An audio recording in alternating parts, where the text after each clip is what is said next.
Hi everyone, welcome to Here We Are, Brattleboro's community talk show. I'm Wendy O'Connell, and we're back again with someone from the community, and that person is Bill Holliday.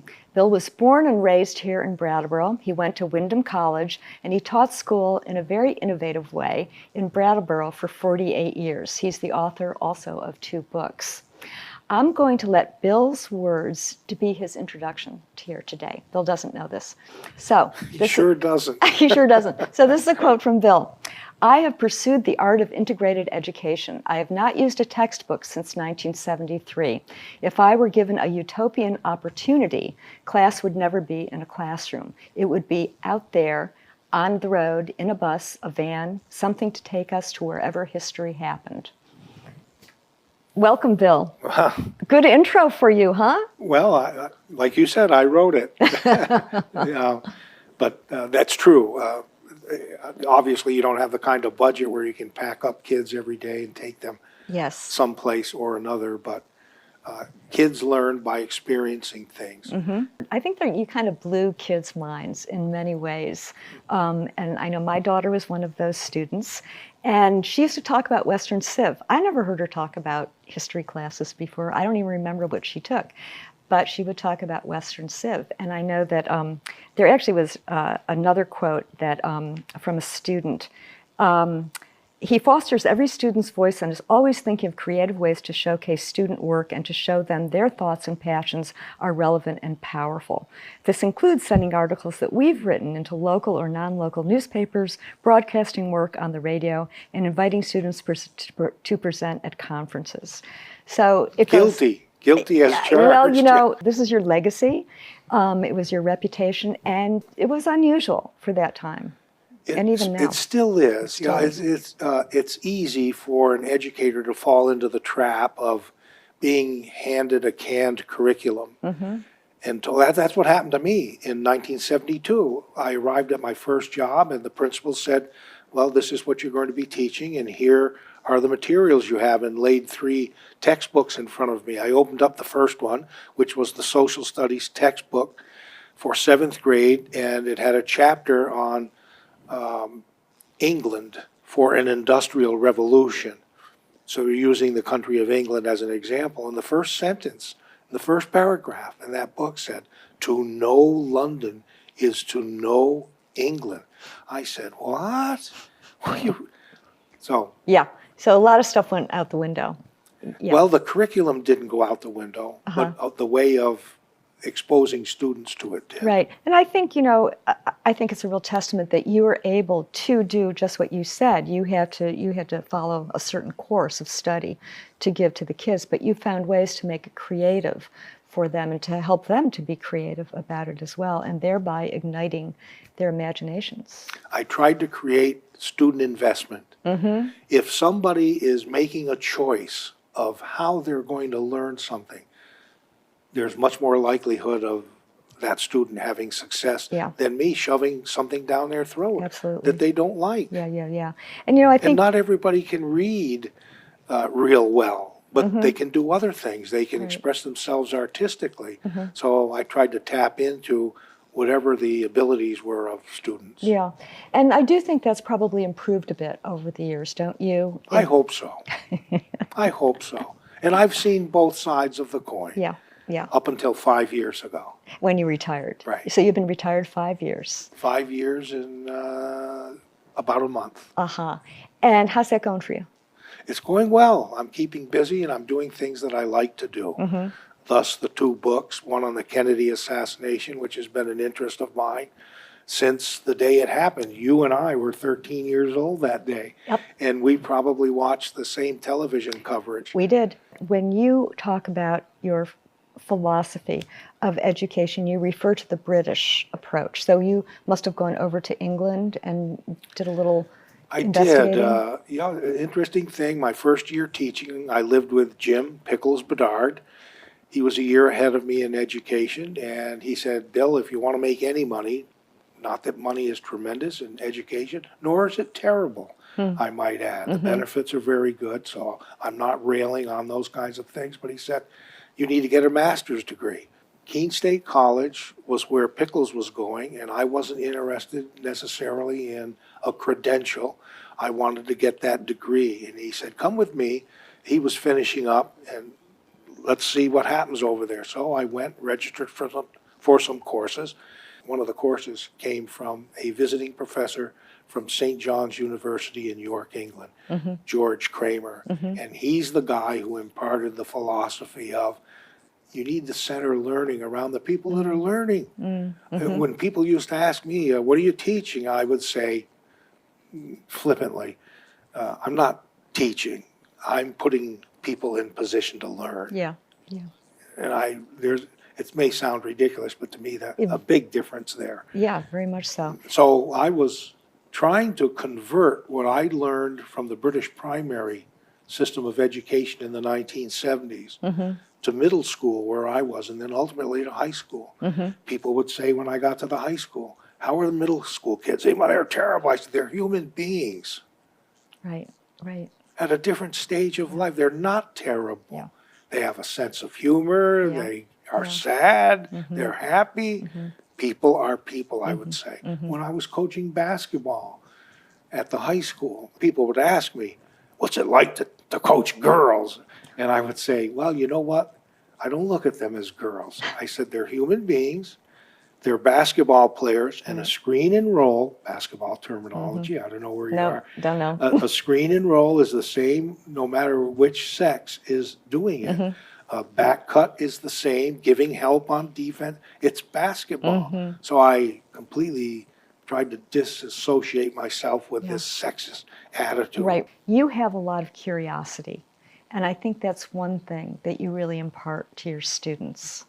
And I know that, in terms of education, I would guess that you would get really bored if you had to follow a set curriculum without imbuing it with, with your curiosity. I tried to buy into that. I tried to invest myself. Yeah. I did invest myself. I was invested. I loved the history. But if you're trying to teach me how to do something that you don't really care about or Right. don't know that much about, I'm going to know that. Or become bored with, which is a big part, yeah. And teachers used to ask me, how do you do this and do that? I'd have to tell them, if you're bored with this job, fix it. Change what you're doing. Right. Make it exciting for you, and they'll see that, and it'll become exciting for them. That was the advice I used to give to people that would come and see me. It's great advice, right? It's great advice. I had actually a high school student on here not long ago who said basically exactly the same thing. We were talking more in terms of world events or at the high school and how they were being handled. So your philosophy of education is definitely that teachers are sort of like counselors. You're sharing in the learning process. And exposing kids to different, lots of different information, which they can actually get by osmosis. If you are giving this to them, if you are letting it become available for them. I taught many, many students, your daughter included, Yes. who were more intelligent than I am. And I used to say to them, that doesn't make any difference to me. I can still put you in a position to learn. Yes. I Right. don't have to know everything. I don't have to be as bright as you. I don't have to be as good a reader as you or any other skill. I'm not as good an artist, actor, whatever your skill is, in order to put you in a position to learn. Did Tom Yan figure into you and and you as an educator with his He was collegiate- part, along with the what was it called? You're right. You could get college credit credits, for doing certain. And he started Norwich too down here as well, which was another different way of learning. Yeah, go ahead. Right, and then eventually it opened up. Marlboro College became a part of it. School for International Training became a part of it. All Tom's work. Very, very good work. Yeah. But it said to high school, and I taught some of those courses. And you had to design a curriculum. You had to, and one of the odd things, I would say negative things from the point of view of an educator was, we didn't get paid any extra money. Right.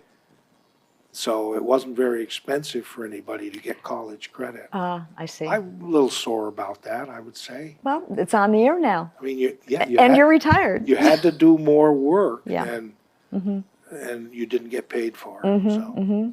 Yeah, and Tom did a lot of things with education in the community, and many people went through Norwich doing really interesting projects, much like you have done over the years too. The things that you have presented to these kids, like the field studies and the weekly radio show that you did, they're very unusual. And I was thinking about the field studies because if you, for instance, well, you should just go ahead with it and fly with this, because you studied Kent State, you stored the troubles in Northern Ireland, you took kids to Dallas, to the Rock and Roll Hall of Fame, a lot of places like that. How'd you get away with that, first of all, in terms of the school You've budget? got an interesting way of putting this. Get away with. Those kids signed up for that and largely either raised or had the money to pay for it. Yeah, the school didn't pay for it. Myself included. Whenever I did courses or took students places, I paid my own way. I didn't feel like I was going to hire a company and they would have to pay, who knows, 20, 30% more than what it really cost in order to fill somebody's coffer. So I paid my own way. But I would ask at the beginning of every course, I would say, if I'm teaching this aspect of U.S. history, that, I have pretty good capability. If you want, I can take you to the South to see some of the civil rights things we're going to be learning about. I can take you to Dallas and learn about the Kennedy assassination. When I taught a seminar, I would meet with the students and they picked the curriculum from my laundry list. I mean, I didn't know everything about everything, but there were certain things I could get into pretty good depth. In one year, one of the topics was the troubles in Northern Ireland, and 87% of the people that attended that meeting, some parents also, picked Northern Ireland. And after they did, and I said, you picked the troubles in Northern Ireland. Why on earth? They said, we've heard about it. We don't know anything about it. And so I said, would you like to go there? I mean, that was quite a thing, really, to take students into it was a little after, it certainly was after the Good Friday Agreement, so it wasn't as dangerous, but you had to be careful when you were over there. To be there and to see it unfolding and to talk to people who'd made bombs for a loyalist paramilitary organization like the Ulster Defense Association, and then the next day meet another bomb maker who was making bombs for the Irish Republican Army, and these guys were trying to kill each other. We sat at dinner one time in a neutral part of the city, and there was an IRA man and a UDA man on opposite sides, and they had become friends, realizing that their differences were killing them, quite literally. Yes. And they sat with the kids at dinner. That's life-changing. One of the students stood with that IRA bomb maker on a street called RPG Avenue, Beechwood Avenue in Belfast, Northern Ireland, renamed RPG, Rocket Propelled Grenade Avenue, because of the pitched battles that took place there. And she was moved to tears, and so was he. And when we finished, and I took an accounting, how'd it go for you today, et cetera, she described her meeting with this guy, and she said, he's a wonderful guy. He could be my grandfather. Yeah, right. Oh, he's my a God. bomb maker. For yeah. the Irish. So it's quite an eye opener. That's why I use the terminology field study. Yes. I had a fetish about that. I never went on a field trip. Right. It was always a field study. We went to learn something. Yeah. What you've done, your model, and I'm sure there are other teachers across our country who are doing similar things, but from your experience with that, with Northern Ireland, and other examples we can talk about too, do you think that could be realized, having this kind of template, this kind of model? I think so, even more so today. Yeah. Because of technology. I can get on a Zoom session with people I know in Northern Ireland. Yes. I did one time with a guy named John Kelly. And so I called him up, talked to him, found out about him, and he was perfect. And so I brought him into my classroom via the technology today. Yeah. And the first question I asked him was, after defining it, saying, they said I should talk to you. Why should I talk to you? Who are you? He said, I'm John Kelly, the brother of Michael Kelly, who was killed on Bloody Sunday by the British. He saw his brother get killed. Yeah, right. So- Well, you know, you're right. With technology, this is much more of a possibility to connect kids in that visceral kind of way. That's pretty exciting. And you've done your own travels aside from taking kids, right? So you've explored the world a bit. I've been to a lot of places, some of them preparatory to trips and or courses. Yeah. I took a group with permission by the United States State Department and the right credentials when only 2 groups of people could go legally to Cuba. And that was medical people and educators. And 39 educators signed up to go to Cuba with me, and 80% of them were Wyndham Southeast supervisors, including the former superintendent, Ron Staley, and other teachers, several of them. So we went to Cuba. With the travels that you've done, I do know that you would sometimes take your nephew, Reggie Martell. Yeah. And for those of us here at BCTV, and for many of you in the audience, you know that Reggie has a special place in our hearts. We lost him 2 months ago, which is hard to believe, and it still hurts. But just to acknowledge the fact that he did so much for the community and stayed in the community, much like you did, in Brattleboro, loved Brattleboro, did so much for the Historical Society, BCTV, and filming, and all kinds of things. So anyway, this is just to say that we miss you, Reggie. We miss you. We miss being in the studio today, too. We miss you. But we're thinking of you, and we hold you in our hearts. You know, before always. you move on from Yes. Reggie, he was one of my students, like your daughter, in high school. But later on, when Reggie was educating himself and getting advanced degrees as well, when I put some of these courses together, I'd say, Reggie, you want to go? And at that time, he had a benefactor who realized that he wasn't financially necessarily able to do all these things, but as long as it contributed to his education, there were credits available. Yes. She would pay for it, and Reggie would go. And we ended up in some dicey situations Really? sometimes. Oh, that's another whole show to do that. Oh, Yeah. Reggie and I went to Vietnam together and saw the damage that was being done, how people were being maimed and people were being killed, and mothers were being left husbandless and still with children, no place to live. And we went to a meeting of a group called Project Renew, and we were sitting at a table just like you and I are here. And when they had pitched about how many people were dying and how they were trying to stop that, I turned to Reggie and I said, Reggie, we can't just come in here and listen to this presentation and leave it. We've got to do something. We founded an organization called Students for Renew. Oh, wow. Wow. And we ran a donate $1 campaign, a single dollar. Yeah. We would ask people for. And we raised enough money. We did presentations at colleges. We did presentations at other high schools. Yeah. We did presentations for the Kiwanis, you name it. Yeah. And raised enough money. We built a home for a woman with 2 children who'd lost her husband to an unexploded ordnance. That exploded while he was going after it. You might say, why would they go after that? It doesn't make any sense that they would do that. But they did it because they could make 4 or 5 years' salary, wages, if they could unearth an unexploded bomb and get it back to wherever they collected the metal. And sometimes they blew up. He was the speaker for his class, not Graduation, not the valedictorian, but they wanted him. They wanted him because... And that's online now. You can go see great. it. It is incredible. Some teachers said about Reggie's presentation, they wish they had the talent to do that. Plus, he was in bands. He was an amazing drummer, but also the guys in the band said, yeah, he had the best voice of all of us. He was the best singer, yeah. And, anyway. You know, in 1966, I played on the BUHS stage with some classmates. I played the drums. Cool.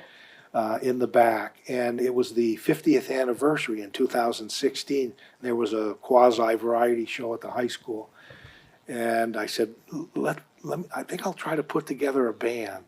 I'll call it, they said, what's the name of your band? I said, the generational band. So I was in it.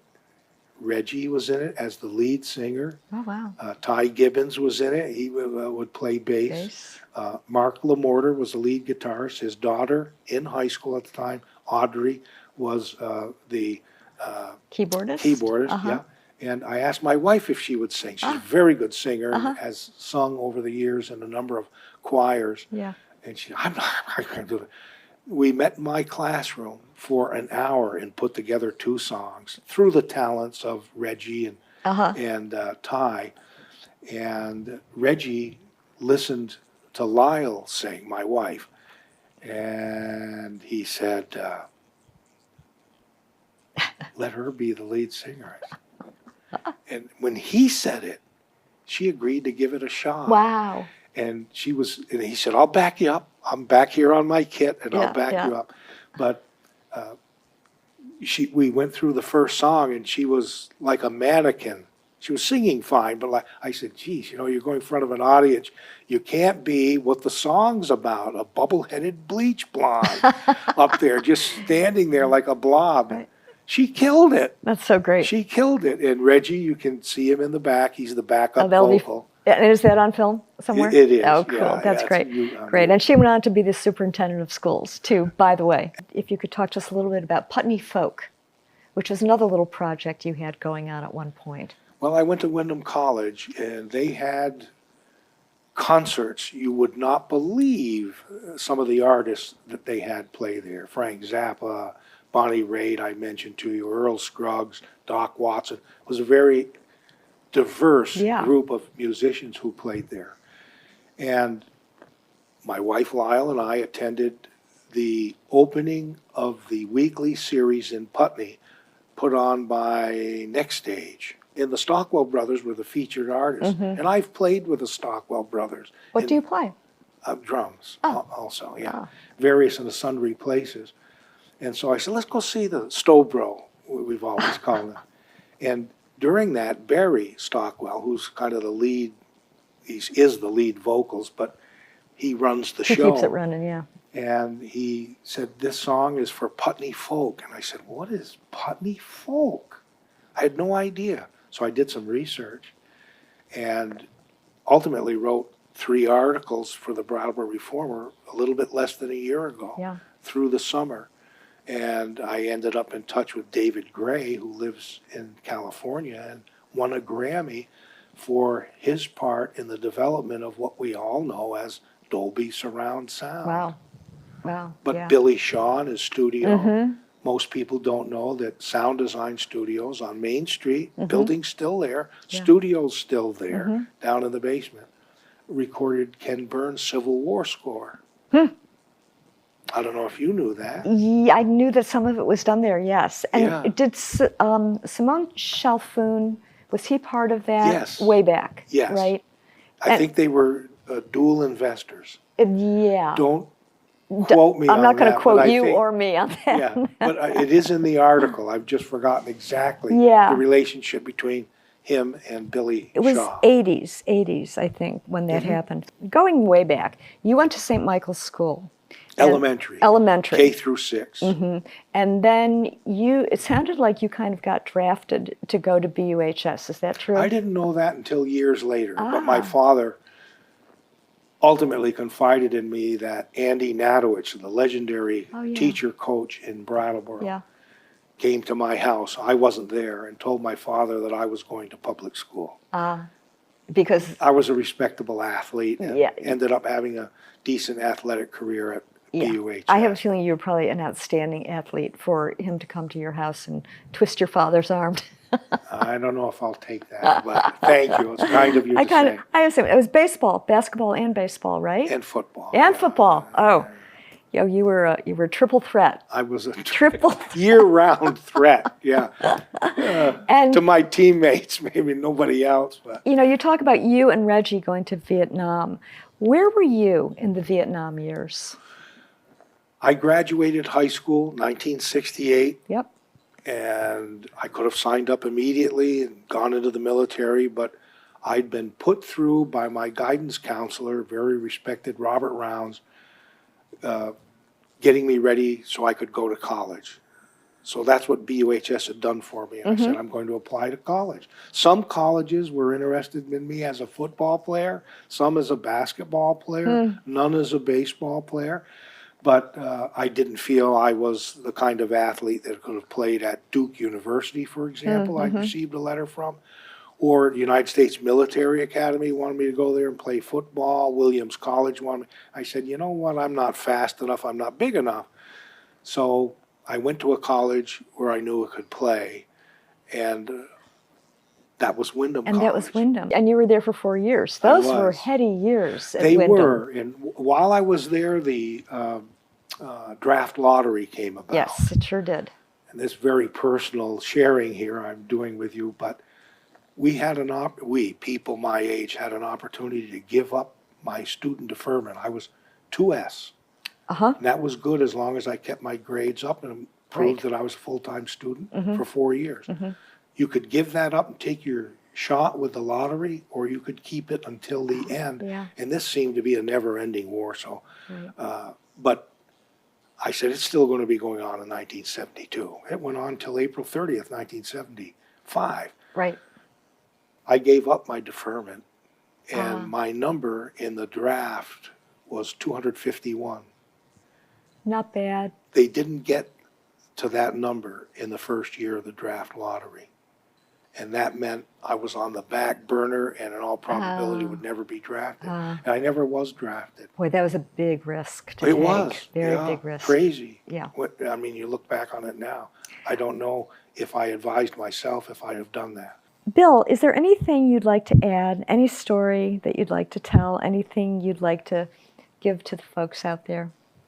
There are dozens, but we don't have time. I don't know that I could pick one out, to be honest with you. I can tell you about Reggie. Yeah. When we were down studying the Emmett Till murder in Money, Mississippi. And I'm sure you don't tolerate obscene gestures on BCTV, but suffice it to say, we'd been in Money, Mississippi probably for too many minutes when a pickup truck began to go back and forth with a gun rack in it, and people in it were recognizing us as outsiders and proceeded to showcase a couple of uplifted middle fingers to us. And we said, it's time to get out of town. I said, you know, there's one more thing I want to see. I'd like to see where Emmett Till was living with his uncle Mose Wright at the time that the people who killed him came to get him.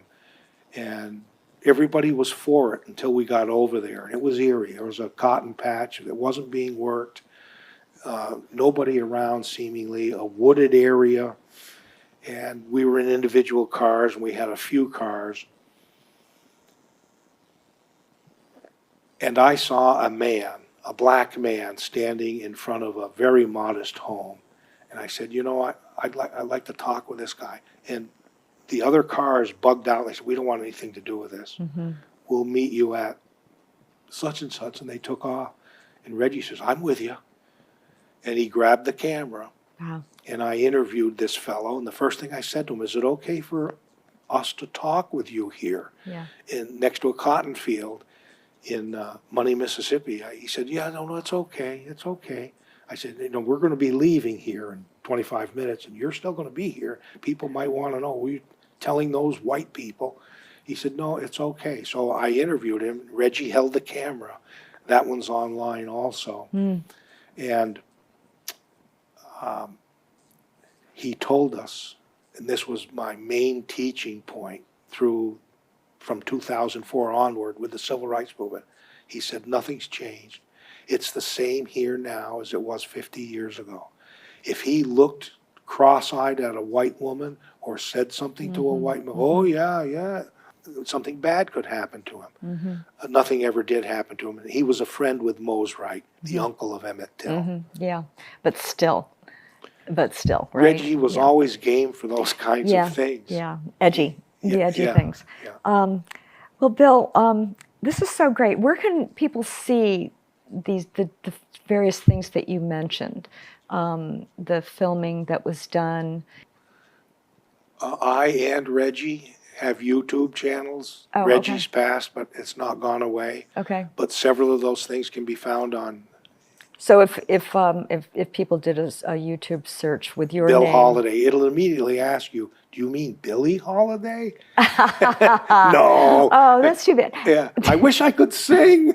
I wish I could Yeah, sing. that would be very cool. Yeah, that'd be good.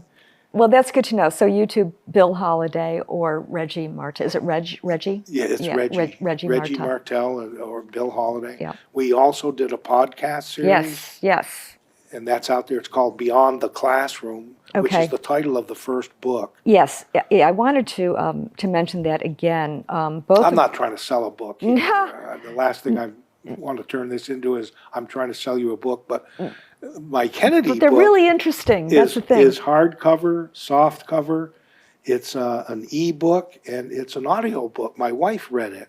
That's so great. She read my book. And local bookstores, I assume, Yeah. either have it or can get a hold of it. And Yes. so it's Beyond the Classroom and also JFK Assassination, What They Told Me. What they told me. So both fascinating books. Anyway, I think folks would be interested in all this because we just got the very tip of the iceberg of all of these stories, Bill, which we totally appreciate. Thank you so much. Well, this is an octopus.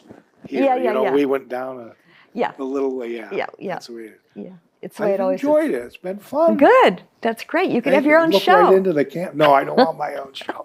Well, you keep doing the show. You do a good job. Thank you. I think you could do a great job with this show. So anyway, we're not gonna spread that around. Thanks for being with us. You're welcome. It was great. Thank you for asking me. Yeah. Thanks to all of you again for being with us for another great show. Bill Holiday, homegrown educator, right?